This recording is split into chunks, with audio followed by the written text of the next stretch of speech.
नमस्कार, मैं हूं आपके साथ मनीषा डिंडोरिया और आप देख रहे हैं एक्सपोज इंडिया। तो आइए एक नजर डालते हैं देश और दुनिया की कुछ बड़ी खबरों की ओर।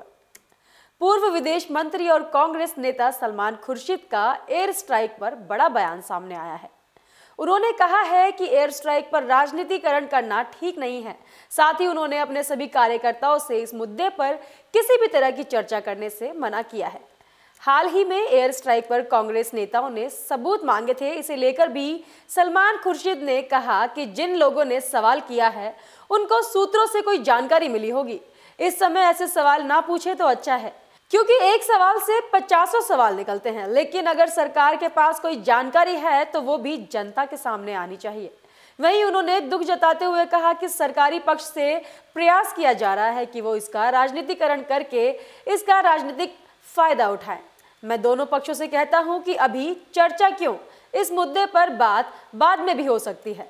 साथ ही उन्होंने बीजेपी के खिलाफ मोर्चा निकालने का भी संकेत दिया और बीजेपी को सरकार से हटाने की बात कही कि ये एक ऐसा समय है, एक ऐसी घटना है जिस पर आम चर्चा ना हो तो बेहतर है। इसलिए कि कोई भी बात कोई व्यक्ति कह देता है, उसका बड़ा बतंगड़ बन सकता है और हमारा दुश्मन ये देखेगा कि हम आपस में सहमत नहीं हैं, क्या हमें आपस में भी कोई दरार है, तो उससे हमारे देश का नुकसान होता है। लेकिन मैं ये मानता हूं कि लोकतंत्र में जो भी होता है कुछ सीमा तक वो बात और जो भी वास्तविकता है वो जनता को बतानी चाहिए और सरकार का दायित्व बनता है। मामला फिरोजाबाद के थाना जसराना का है, जहां पुलिस को एक बड़ी सफलता हाथ लगी है। बता दें कि कुछ समय से फिरोजाबाद में बाइक चोरी की घटनाएं बढ़ती जा रही थी।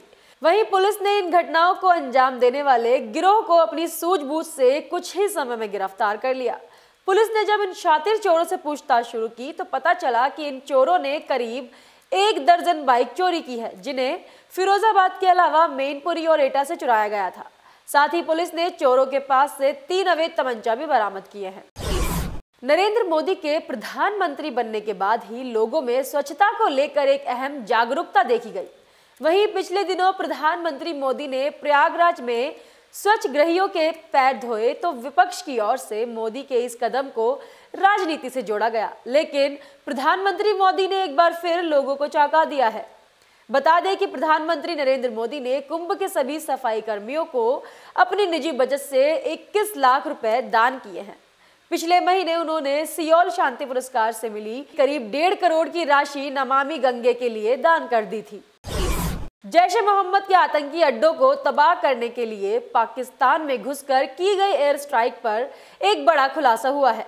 सूत्रों की माने तो बुधवार को वायुसेना ने केंद्र सरकार को एयर स्ट्राइक से जुड़े सभी दस्तावेज सौंप दिए हैं। इन सबूतों में एयर स्ट्राइक की तस्वीरें भी शामिल हैं। साथ ही ये भी बताया गया है कि किस तरह उनके अधिकतर निशाने सही लगे हैं।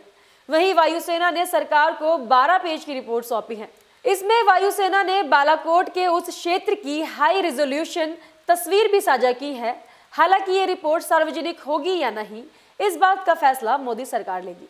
वायुसेना की रिपोर्ट के अनुसार बालाकोट में उनके 80% निशाने सही लगे थे। पाकिस्तान के बालाकोट में एयर स्ट्राइक के बाद विपक्ष की ओर से उठ रहे सवालों के बीच विदेश राज्य मंत्री जनरल वीके सिंह ने बुधवार सुबह एक ट्वीट शेयर कर विपक्षी नेताओं पर तंज कसा। वीके सिंह ने एक जोक शेयर करते हुए लिखा कि अगर मैं रात को मच्छर मारकर सो जाता हूं तो उन्हें गिनने नहीं बैठता। उन्होंने मंगलवार को भी विपक्षी दलों के कई नेताओं को आड़े हाथ लेते हुए कहा था कि हम राजनीति का फायदा उठाने के लिए जब विरोध करते हैं तो देश को उससे नुकसान होता है। देश और दुनिया की तमाम बड़ी खबरों के लिए देखते रहिए एक्सपोज इंडिया। लाइक, शेयर और सब्सक्राइब करना ना भूलें।